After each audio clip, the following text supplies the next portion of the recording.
नमस्ते। आप अपना यूट्यूब चैनल स्टडी एनीबॉडी में आपका स्वागत है। आज हम इस वीडियो में बात करेंगे आईटीआई में एडमिशन लेने का क्या प्रोसेस है, आईटीआई में एडमिशन जो है किस तरह से लिया जाता है, एडमिशन फ़ीस कितनी होती है, कौन कौन भर सकता है और डॉक्यूमेंट्स क्या रिक्वायरमेंट होती है, उसके बारे में वीडियो को जो है शुरू से लेकर अंत तक देखना है। अगर अभी तक हमारे चैनल को सब्सक्राइब नहीं किए हैं तो सब्सक्राइब कर दें, साथ के साथ बेल आइकन दबा दें जिससे नोटिफिकेशन आपको बियॉन्ड टाइम मिल जाए।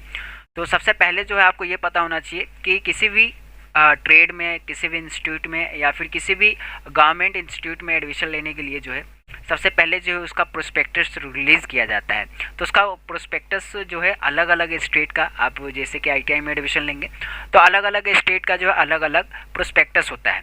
तो उस प्रोस्पेक्टस को आपको डाउनलोड करना है और उसके डिटेल्स के बारे में जानना है, कैसे क्या एडमिशन प्रोसेस है।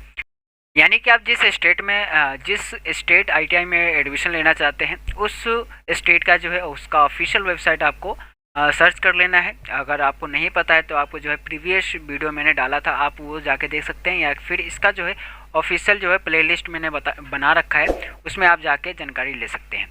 तो फिलहाल जो है हम जो बात कर रहे हैं यहाँ पे जो आप देख पा रहे होंगे ये जो है दिल्ली का ऑफिशियल वेबसाइट से जो है प्रोस्पेक्टस डाउनलोडेड है।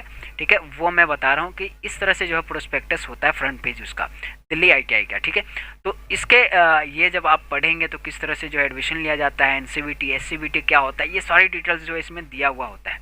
ठीक है, तो आप इसको पढ़ लेते हैं तो आपको जो है जितने भी क्वेरी होता है वो सभी खत्म हो जाता है। तो फिलहाल जो हम बात कर लेते हैं कि आईटीआई में एडमिशन लेने का क्या प्रोसेस है। तो सबसे पहले जो है ये आपको प्रोस्पेक्टस डाउनलोड कर लेना है। एडमिशन लेने का प्रोसेस जो है इसका जो है दो तरीका होता है। पहला जो होता है वो होता है merit based admission. Merit based admission क्या होता है, इसमें क्या होता है आपको जो है प्रीवियस क्लास में, जैसे कि यानी कि आप मान लीजिए आप 8वीं बेस पे भर रहे हैं या फिर 10वीं बेस पे भर रहे हैं, तो इन दोनों में से एक होगा। यानी कि मान लेते हैं हम 10वीं बेस पे भर रहे हैं, 10वीं बेस पे यानी कि आपने 10वीं में आपको अच्छे स्कोर मिले हैं, यानी कि अच्छे परसेंटेज बन रहा है, तो मेरिट लिस्ट में आपका नाम आ जाता है। तो आप यानी कि आप मेरिट बेस्ड एडमिशन लेंगे। अगर आपके अंक कम है, परसेंटेज कम है 10th क्लास में, तो आप जो है इंटरेस्ट बेस्ड एडमिशन चॉइस करेंगे। यानी कि कई स्टेट में जो है मेरिट बेस्ड एडमिशन होता है अलाउ, कई स्टेट में जो है इंटरेस्ट बेस्ड एडमिशन होता है, और कई राज्य में, स्टेट में जो है दोनों अवेलेबल होता है। तो आपको ये सर्च कर लेना है, फाइंड कर लेना है, जान लेना है कि कौन से स्टेट में आपको एडमिशन लेना है और किस बेस्ड पे लेना है। ठीक है, यानी कि ये आपको पता चल गया होगा कि एडमिशन प्रोसेस क्या है, मेरिट बेस्ड लेना चाहते हैं या फिर इंटरेस्ट बेस्ड। कई सारे स्टूडेंट के मन में होता है कि मेरे 10वीं में अंक तो बहुत ही कम आ रखे हैं किसी कारणवश, ठीक है, लेकिन मैं पढ़ने में ठीक ठाक हूँ और मेरे अच्छे अंक आ सकते हैं इंटरेस्ट बेस्ड में, तो वो इंटरेस्ट बेस्ड एडमिशन चॉइस करेंगे और उसमें एडमिशन लेंगे आईटीआई में। ठीक है, तो ये आपको पता चल गया होगा कि एडमिशन लेने का क्या प्रोसेस है, क्या तरीका है। ठीक है, दूसरा जो है सबसे ज़्यादा जो है ये क्वेरी होता है कि एडमिशन जो है कब से शुरू होगा, कितना टाइम लगता है, या फिर एडमिशन हो जाता है तो कितना टाइम लगता है हमें आईटीआई कंप्लीट करने में। आईटीआई एडमिशन का जो है कब से शुरू होता है, तो अलग अलग स्टेट का जो है एग्ज़ाम्स जो है वैसे तो 10वीं और 12th के बेस्ड पे ही होता है, 10वीं 8वीं और 12वीं के बेस्ड पे होता है। तो वैसे तो जैसे ही आपका स्टेट, यानी कि मान लेते हैं आप यूपी बोर्ड से हैं, तो यूपी का जैसे ही रिजल्ट डिक्लेयर होता है 10वीं और 12वीं का, ठीक है, बोर्ड का एग्ज़ाम्स का जैसे एग्ज़ाम यानी कि डिक्लेयर कर दिया जाता है रिजल्ट, उसके कुछ दिन का बाद ही उसके ऑफिशियल आईटीआई के ऑफिशियल वेबसाइट पे जो है उसका प्रोस्पेक्टस अपलोड कर दिया जाता है और बता दिया जाता है कि कब से एडमिशन शुरू होने वाला है और कब से जो है आप डॉक्यूमेंट्स सबमिट कर सकते हैं या फिर अपलोड कर सकते हैं या फिर रजिस्ट्रेशन कर सकते हैं, इस तरह से। ठीक है, तो उसी हिसाब से होता है। यानी कि आप जिस राज्य में, जिस स्टेट में आप रहते हैं, जिस स्टेट में आप एडमिशन लेना चाहते हैं, उस स्टेट का जो उसका ऑफिशियल वेबसाइट आपको सर्च कर लेना है, फाइंड कर लेना है और उसके प्रोस्पेक्टस डाउनलोड करके आप बाकी डिटेल्स जान सकते हैं। ठीक है, तो एडमिशन लेने का जो हम मान लेते हैं, ज़्यादातर जो है आप दिल्ली में एडमिशन लेना चाहते हैं, दिल्ली आईटीआई में, तो इसका जो है जैसे आपका सीबीएसई का जैसे ही रिजल्ट आता है तो वैसे ही दिल्ली आईटीआई का जो है इसका पोर्टल खोल दिया जाता है, प्रोस्पेक्टस अपलोड कर दिया जाता है और बाकी बहुत तरह के जो है जानकारी इसका ऑफिशियल वेबसाइट पे ही दे दिया जाता है। तो ये आपको पता चल गया होगा। ठीक है, तो ये आपको अच्छी तरह से पता है। और ये भी है कि कई सारे स्टूडेंट के मन में ये भी चल रहा होता है कि भैया कोर्स का ड्यूरेशन क्या होता है। तो अलग अलग कोर्स का जो है अलग अलग ड्यूरेशन होता है। कुछ कोर्स जो है 6 महीने का होता है, लेकिन एवरेज जो है वो पूरे 1 साल ही लेते हैं आईटीआई वाले, क्योंकि 2 सेमेस्टर होते हैं, 2 सेमेस्टर होते हैं, ईयर वाइज होता है कई जगह, ठीक है। तो इस तरह से जो है लगभग लगभग जो होता है वो 1 ईयर का होता है, और ज़्यादा से ज़्यादा जो होता है वो 3 साल का होता है, 3 ईयर्स कोर्स होते हैं ज़्यादातर। वैसे तो अधिकतर जो है 2 ईयर्स का कोर्स ही होता है, ठीक है, 2 साल में मुकम्मल हो जाता है, ठीक है। तो कोर्स का ड्यूरेशन जो है 1, 2 या फिर 3 साल का हो सकता है। कई जगह जो है, कई स्टेट में जो है सेमेस्टर वाइज एग्ज़ाम्स कंडक्ट करवाया जाता है, सेमेस्टर वाइज होता है, सेमेस्टर वाइज फीस भी लिया जाता है। और कई स्टेट में जो है ईयर वाइज होता है, और ईयर वाइज ही एडमिशन होता है, ईयर वाइज एग्ज़ाम्स भी होते हैं। तो अलग अलग तरीका है अलग अलग स्टेट का, ठीक है। तो ये आपको इसके ऊपर ध्यान देना है, ठीक है। तो अब बढ़ते हैं आगे। तो आगे जो है बहुत सारे अधिकतर जो है यही होता है कि भाई आईटीआई में एडमिशन, भैया आईटीआई में एडमिशन का जो है कितना फ़ीस होता है, क्या होता है, कितना, यानी कि मैं ये कोर्स लेता हूँ या फिर ये ट्रेड चॉइस करता हूँ तो उसमें कितना फ़ीस होता है। तो फिलहाल जो है मैं ये बता देता हूँ कि जब आप उसके ऑफिशियल वेबसाइट से रजिस्ट्रेशन करते हैं तो ज़्यादा से ज़्यादा जो है 200 से लेकर 300 तक का केवल जो है रजिस्ट्रेशन फ़ीस होता है। यानी कि आप फॉर्म भरने के लिए एलिजिबल हो जाते हैं, यानी कि रजिस्ट्रेशन करते हैं तो वो हो जाता है आपका रजिस्ट्रेशन फ़ीस। अब जैसे ही रजिस्ट्रेशन कर लेते हैं तो उसका जो है डॉक्यूमेंट्स वगैरह वेरिफिकेशन होने के बाद अब आ जाता है आईटीआई में एडमिशन लेने का। आईटीआई में एडमिशन यानी कि आपके आ जाते हैं रैंक, जिसे कहते हैं रैंक आ जाता है, ठीक है। प्रोविजनल रैंक आता है पहले, उसके बाद रैंक आता है। ये आपके मेरिट और इंटरेस्ट बेस्ड पे ही होता है डिपेंड, ठीक है। तो जैसे ही आ जाता है उसके बाद जो है आपको जैसे ही ये चीज़ हो जाता है, जैसे आप ये कर देते हैं डॉक्यूमेंट्स वेरिफिकेशन वगैरह और आपका रैंक आ जाता है तो आपको एडमिशन के लिए बुलाया जाता है। एडमिशन के लिए बुलाया जाता है तो सारे डॉक्यूमेंट्स वगैरह चेक करके आपका एडमिशन ले लिया जाता है उसमें।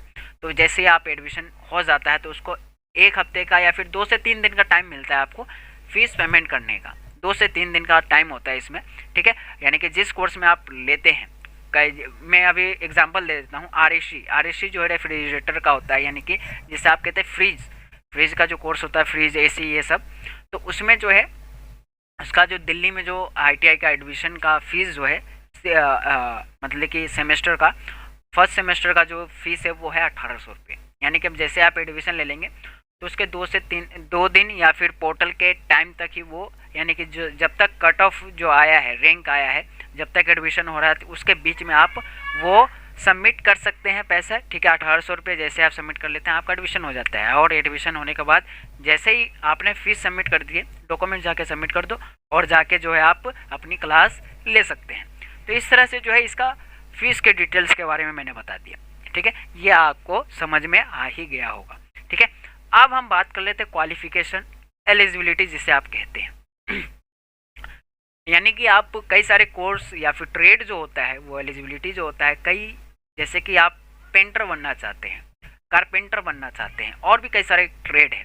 तो उसमें जो है आपको उसमें ज़्यादा पढ़ने लिखने की ज़रूरत नहीं है, यानी कि आपने 8वीं पास कर रखा है तो आप एलिजिबल है, आप भर सकते हैं आईटीआई में, एडमिशन ले सकते हैं, ठीक है। आप कारपेंटर करना चाहते हैं, पेंटर बनना चाहते हैं, और भी कई सारी ट्रेड है। तो उस तरह से जो है ये 8वीं बेस्ड पे होता है। अगर मान लेते हैं आप टेक्नीशियन वाला लेना चाहते हैं तो उसमें तो भाई पढ़ना ज़रूरी है, पढ़ना भी आना चाहिए, लिखना भी आना चाहिए, और थियोरी भी समझ में आना चाहिए, प्रैक्टिकल भी। तो उसके लिए जो है आपको 10वीं पास करना बहुत ज़्यादा कंपलसरी पड़ जाता है। जैसे कि आप मान लेते हैं इलेक्ट्रीशियन बनना चाहते हैं, या फिर रेफ्रिजरेटर या फिर एयर कंडीशनर वाला कोर्स करना चाहते हैं, आरएसी जिसे कहते हैं। तो वो कोर्स करने के लिए जो है आपको क्या करना पड़ता है, 10वीं पास होना होता है, ठीक है। यानी कि आपने 10वीं पास कर रखा है, वो भी किसके साथ, साइंस और मैथ के साथ। अगर आपके पास 10वीं में साइंस और मैथ है तो आपको वेलकम किया जाता है, और उसमें जो है आप वो सब ट्रेड में आप एडमिशन ले सकते हैं। इसके जितने भी डिटेल्स होता है ये सारे चीज़ जो आपको उसके ऑफिशियल प्रोस्पेक्टस में मिल जाता है, ठीक है। तो ये प्रोस्पेक्टस पढ़ लेते तो आपको सभी तरह के क्वारी खत्म हो जाता है, किस तरह से रजिस्ट्रेशन किया जाता है, बहुत सारी चीज़ डिटेल्स में बताया जाता है। अगर और भी चीज़ डिटेल्स जानना है, कैसे रजिस्ट्रेशन होता है, कैसे क्या होता है, तो मैंने प्रीवियस बहुत सारे वीडियो बना रखा है आईटीआई के ऊपर, आप उसका ऑफिशियल प्ले लिस्ट जो है मैंने बना रखा है, आप वहाँ से जाके जो है सभी तरह की जानकारी ले सकते हैं, भरपूर जानकारी दे रखा हूँ, ठीक है। तो ये आपको क्वालिफिकेशन एलिजिबिलिटी के बारे में पता चल गया होगा कि इसके क्या क्राइटेरिया है, ठीक है। अब बढ़ते हैं आगे। आगे जो है इसमें क्या होता है, मान लेते हैं कि हमने कई सारे के डॉक्यूमेंट्स क्या क्या लगता है, बहुत सारे कन्फ्यूज़न होता है कि मेरे पास ये चीज़ है लेकिन ये नहीं, तो इसमें जो है डॉक्यूमेंट्स रिक्वायरमेंट क्या होता है, अगर आप रजिस्ट्रेशन कर रहे हैं तो रजिस्ट्रेशन में जो है 2 से 3 डॉक्यूमेंट्स लगते हैं। क्या क्या है, पहला आपको क्वालिफिकेशन डिटेल्स, क्वालिफिकेशन यानी कि आपने 10वीं 8वीं बेस पे जिस ट्रेड के लिए आपने एडमिशन लिया है, जिस ट्रेड में आप एडमिशन लेना चाहते हैं, वो आपका क्वालिफिकेशन सर्टिफिकेट डालना होगा, अपलोड करना होगा।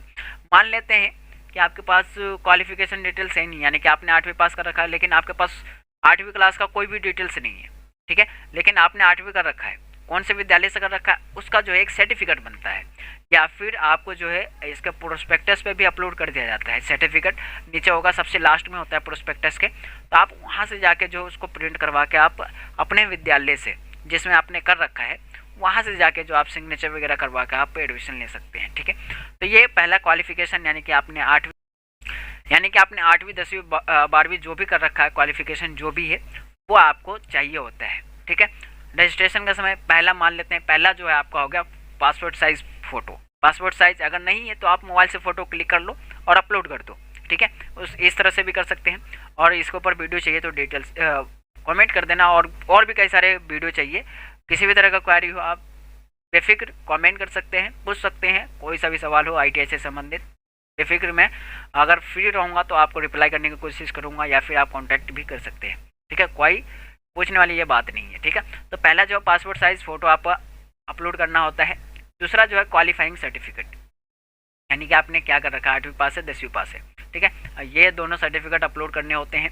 उसके बाद जो है अगर आपके पास किसी भी तरह का यानी कि कास्ट सर्टिफिकेट है, कैटेगरी सर्टिफिकेट जिसे आप कहते हैं, वो है, अगर है तो आप वो अपलोड कर सकते हैं। अगर आपके पास SC ST है तो वो अपलोड कर दे। अगर मान लेते हैं आपके पास OBC है तो OBC के साथ साथ जो है अगर 1 साल से पुराना सर्टिफिकेट बना हुआ है तो उसके लिए जो है NCL कंपलसरी हो जाता है, यानी कि 1 साल अगर हाल में ही बनवाए हैं इसी साल तो आपका जो है OBC चल जाएगा, उसमें NCL लेने की कोई आवश्यकता नहीं है। अगर पुराना है तो आपको उसमें NCL बनवाना बहुत ही ज़्यादा कंपलसरी पड़ जाता है, तो NCL लेना बहुत ही ज़्यादा आवश्यकता हो जाता है, ठीक है, यानी कि NCL बनवा लेंगे आप वहीं जहाँ से आपने OBC सर्टिफिकेट बनवाया है, तहसीलदार से, SDM से, या फिर किसी भी आप कहीं से भी बनवा रखी हो, ठीक है, तो वो आप बनवा सकते हैं, ठीक है। NCL OBC के लिए NCL कंपलसरी है अगर पुराना है तो। ये आपको जो है एट रजिस्ट्रेशन टाइम आपको आवश्यकता पड़ती है इस डॉक्यूमेंट्स की, ठीक है। अब जो है जैसे आपका एडमिशन हो जाता है, यानी कि आप ट्रेड में आपका नाम आ जाता है, आप जाके डॉक्यूमेंट्स वेरिफिकेशन करवाते हैं, तो उस समय क्या क्या डॉक्यूमेंट्स का आवश्यकता पड़ता है वो, तो ये तो कंपलसरी है, जो ये मैंने ये 3-4 बताए हैं, ये कंपलसरी आपको लेके जाना है। उसके बाद जो आपको मेडिकल सर्टिफिकेट बनवाना होता है, मेडिकल फिटनेस सर्टिफिकेट बोलते हैं इसको, ठीक है, मेडिकल आपके उसी के ऑफिशियल प्रोस्पेक्टस पे ही आपको दिया मतलब मेंशन होता है, आप वहाँ से जाके डाउनलोड कर सकते हैं, ठीक है। दूसरा जो है ये कब खोजा जाता है, जब आपका एडमिशन हो जाता है, यानी कि आपने सारा चीज़ कर रखा तभी ये खोजा जाता है मेडिकल सर्टिफिकेट वगैरह, ठीक है, करेक्टर सर्टिफिकेट। लेकिन करेक्टर सर्टिफिकेट जो है बहुत ही ज़्यादा कंपलसरी है, आप अपने विद्यालय से बनवा लें, किसी भी आपने हाल में ग्रेजुएशन किया है या फिर 12वीं किया है तो आप उसका करेक्टर सर्टिफिकेट बनवा लेंगे, ठीक है। और ये तो वैसे नहीं कंपलसरी होता है, वैसे वो खुद ही बना के दे देते हैं, वो खुद ही उस पर साइन करवाना होगा पिताजी का और आपका साइन चलता है, वो अंडरटेकिंग वगैरह भी वो खुद ही। लेकिन इनमें से जो मेन जो है वो आपका मेडिकल फिटनेस सर्टिफिकेट होता है, करेक्टर सर्टिफिकेट होता है, कास्ट सर्टिफिकेट अगर है आपके पास वो, क्वालिफिकेशन सर्टिफिकेट और 2-4 फ़ोटो ले लेंगे। और बाकी इसमें किसी भी तरह का और भी कई अगर जो भी आपको डॉक्यूमेंट्स एट द टाइम जब आप भर रहे होते फॉर्म उस समय आपको जो भी डॉक्यूमेंट्स लगता है वो सारे चीज़ लेके जाना होता है, बस यही चीज़ लेके जाना होता है। और लास्ट में जो है ये भी हो जाता है, जैसे आप डॉक्यूमेंट्स ऑनलाइन वेरिफिकेशन होता है तो वो जो भी ऑनलाइन वेरिफिकेशन हुआ है डॉक्यूमेंट्स वो वाला स्लिप आपको निकलवा लेना होता है और वो लेके जाना होता है आपको एडमिशन के समय। तो ये सारे डॉक्यूमेंट्स रिक्वायरमेंट होते हैं, ज़्यादा नहीं है, कम है, लेकिन सुनने में ज़्यादा लग रहा होगा, ठीक है। तो ये सब चीज़ डिटेल्स होते हैं डॉक्यूमेंट्स का, ठीक है। तो आशा करता हूँ कि ये वीडियो जो है आपको बहुत ही ज़्यादा हेल्पफुल रहा होगा। अगर वीडियो जो है पसंद आया तो लाइक कर देना और बाकी अपने दोस्तों के पास भी शेयर कर देना जो ITI में एडमिशन लेना चाहते हैं और उसको ITI करना बहुत ही ज़्यादा ज़रूरी है। तो उसके लिए बहुत ही ये ITI करने से ये आपको हो जाता है कि आप किसी भी फील्ड में जाके आप काम कर सकते हैं और अच्छे खासे पैसे छाप सकते हैं, ठीक है। बाकी मिलते हैं अगले वीडियो में, तब तक के लिए जय हिंद जय भारत।